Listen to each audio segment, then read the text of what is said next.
Morning, everyone. My name is Austin Sohn. Maybe appropriate title may be Perseverance and Resilience. We need to have endurance and patience in carrying out God's work. And the woman named Doris Kearns Goodwin, and in her book Leadership in Turbulent Times, had three examples of leaders: Abraham Lincoln, Theodore Roosevelt, and FDR. Lincoln went through the Civil War, but he had a sense of humor, storytelling, and also he watched drama 100 times during this wartime, and that made him resilient during this time of great crisis in American history. Theodore Roosevelt, he was the president in turn of the century. He had asthma as a child, but he said it was reported that he spent 2 hours every day exercising in White House. FDR went through the World War II. He had cocktail parties every evening in White House and tell the people, don't talk about the war, but talk about the books you read, the gossips you heard, etc. So we need some downtime in our life. I love Genesis 1 through 31, almost memorized, but it is wrong to read Genesis chapter 1 without reading Genesis 2, 1, 2, 3. Sabbath day rest is so crucial.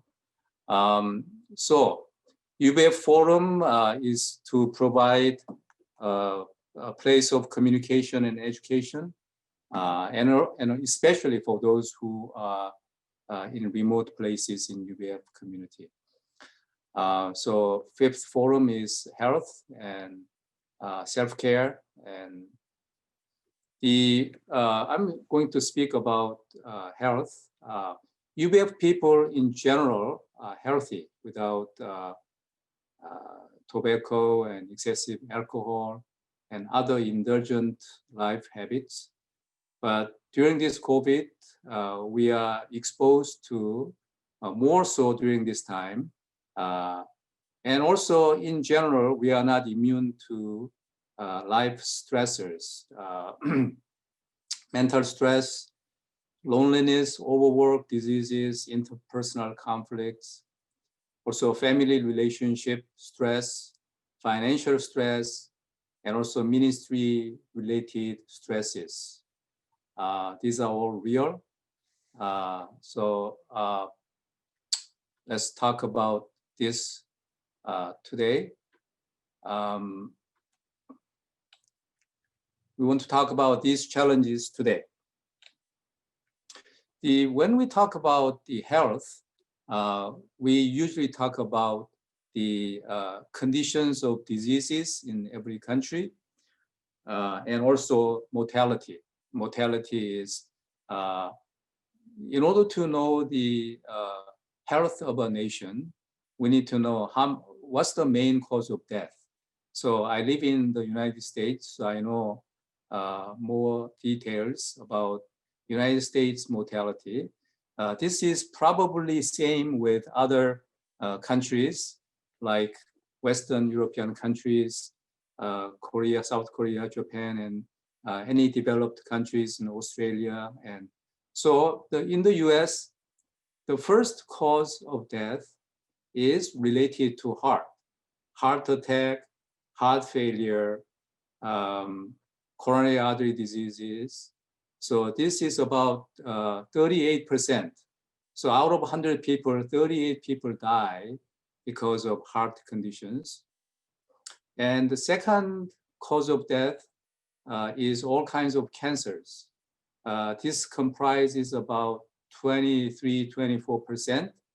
About quarter of United States people die because of cancers, lung cancers, colon cancers, breast cancers, pancreas, etc.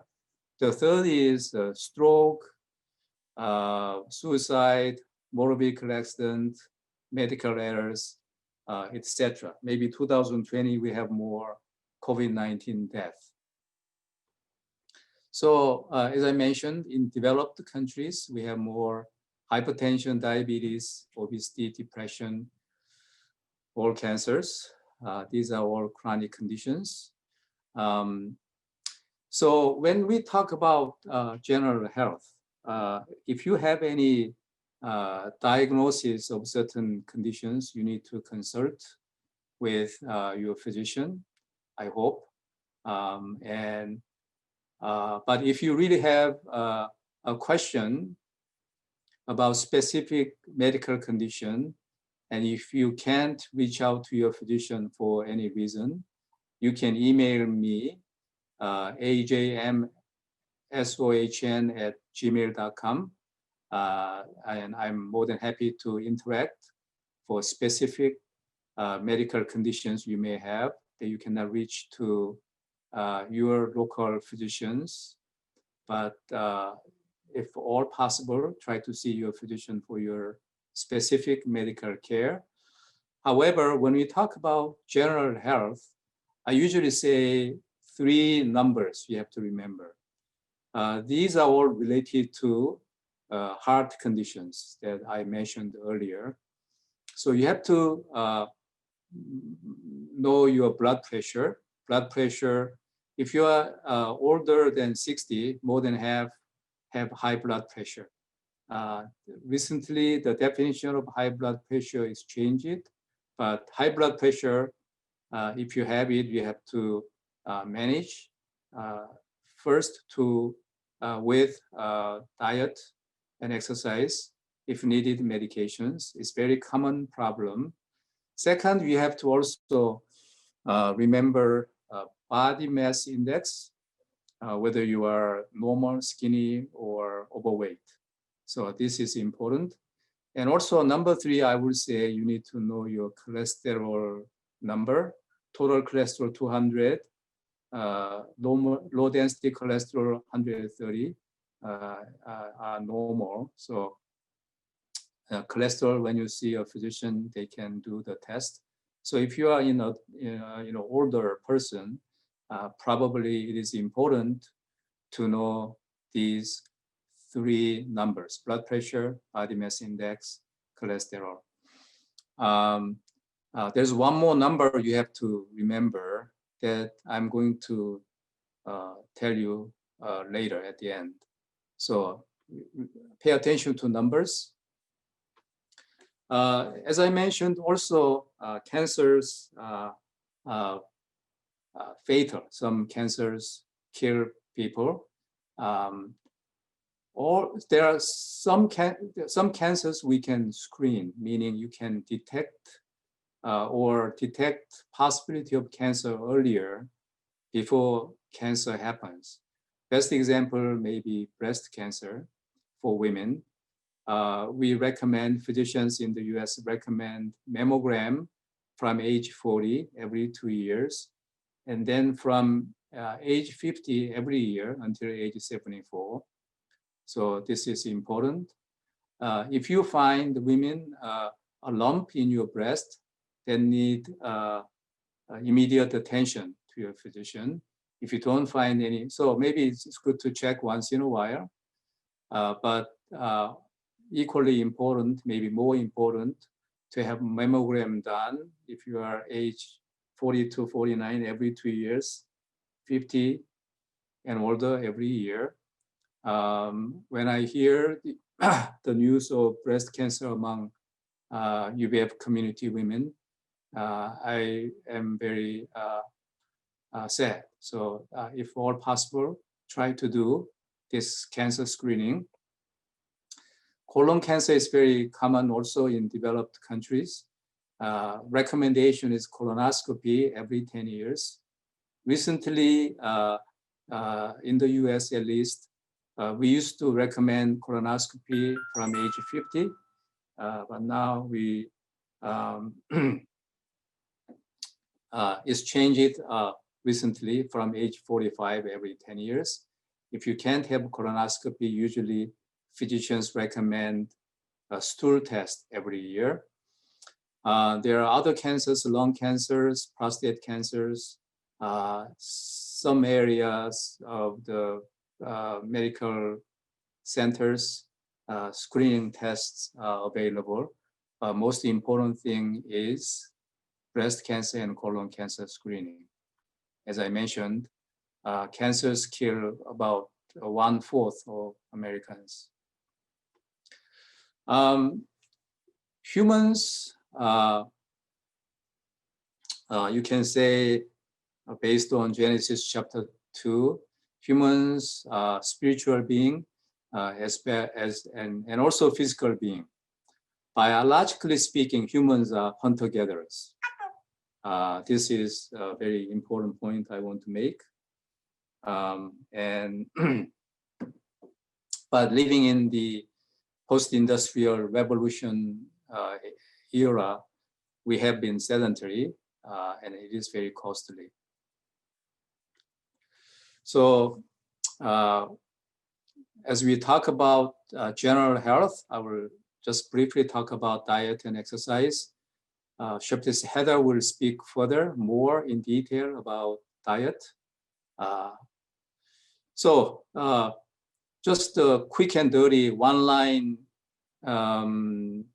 advice about diet is eat food, not fast food, not but eat food, normal food, not too much, mainly plant-based.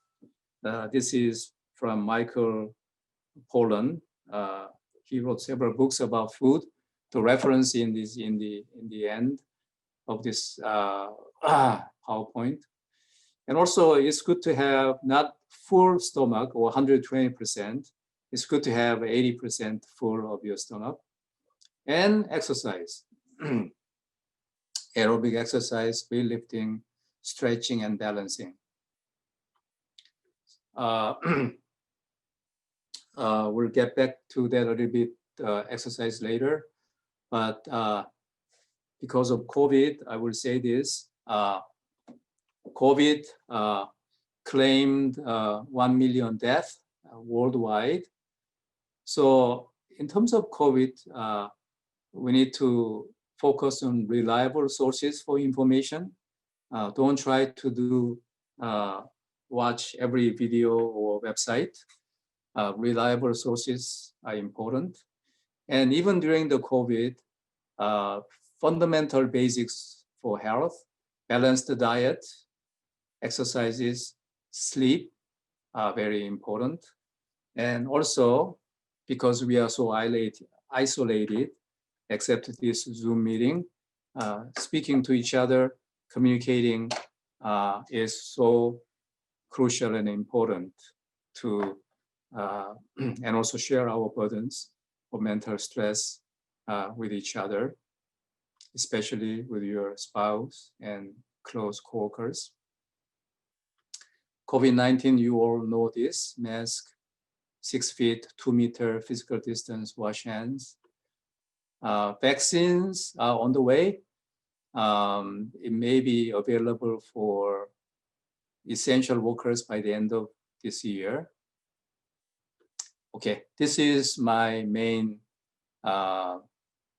slide. Someone mentioned during the pandemic, I'm so isolated, I'm stressed out, I'm depressed, I am fighting with somebody.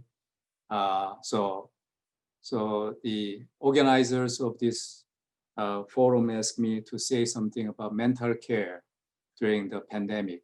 Dr. Grayson Lee will share more, and Sheptess Heather will talk about the diet. But let's say about mental care. I'm a family physician, so I see patients with this mental stress. There are medications available, so that's one thing. But if you don't like to take medications, what can you do? As I mentioned earlier, humans are hunter-gatherers. Our ancestors walked up to 12 miles a day. But now we probably can't walk that long every day. try to walk or hike. I don't know, 30 minutes. Japanese people came up with the idea of walking 10,000 steps a day. That's wonderful if you can. But my recommendation may be 7,500 may be enough. 7,500 to 12,000 steps a day. There's a lot of studies done recently. The walking is good for your health. That's for sure. Your heart, your legs, digestion, everything else. But walking is actually good for your brain because walking increases serotonin in your brain after 5 minutes and reaches to the maximum level after 15 minutes of walk. So if you want to have some mental health benefit by walking, my recommendation is maybe minimum 15 minutes. It's always good to walk with your spouse or your children, your friends and coworkers. I walk with my wife, and not only walking, we talk to each other quite a lot, usually 20 to 30 minutes every morning. As I mentioned, the medications, most recent medications is SSRI, selective serotonin reuptake inhibitor. Serotonin reuptake inhibitor. So medication causes increased serotonin in the brain, but walking also increases serotonin in the brain. My second recommendation is practice kindness, patience. Antidepressant, as I mentioned, serotonin, as I mentioned briefly, it is a neurotransmitter that is often referred to feel-good hormone. It is related to the sense of well-being, good mood, appetite, as well as helping regulate the body's sleep-wake cycle, internal clock. You can do it with the more exercise. COVID-19 is infectious, but kindness and patience and hope are also highly contagious. Life has ups and downs. Nelson Mandela, who is widely respected in Africa and all over the world, said, "Do not judge me by my success. Judge me by how many times I fell down and got back up again." Life is like music, needs a rhythm. So that's my talk, and we'll talk further when you have questions later. Thank you.